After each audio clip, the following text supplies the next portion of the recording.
जय शिवराय. तर आज आपण आलेलो आहोत दुर्गेश्वर श्रीमंत रायगडावर. तर आत्ता आपण रायगडावरील भव्य दिव्य नगरखान्याबाहेर उभे आहोत. या नगरखान्यावर आपल्याला शरपशिल्प आणि कमळशिल्प पाहायला मिळते.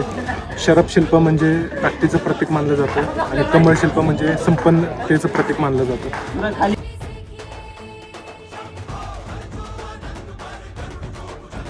तर आत्ता आपण नगरखान्याच्या आतील बाजूस असलेल्या या खडकाजवळ आहोत.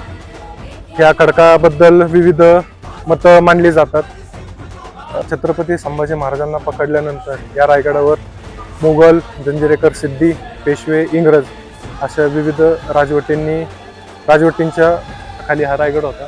त्यामुळे प्रत्येकाने या रायगडावर त्यांच्या सोयीनुसार वास्तूंमध्ये बदल केलेला आहे आणि भरपूर वास्तूंची नासधूस सुद्धा केलेली आहे. त्यामुळे हा दगड आता आपल्याला जसा दिसतोय तसंच महाराजांच्या काळात तो तसाच असेल असं नाहीये. कदाचित त्याची काही नासधूस केलेली असू शकते, त्याच्यावर काही शिल्प किंवा अजून दुसरं काही वास्तू त्याच्यावर असू शकते.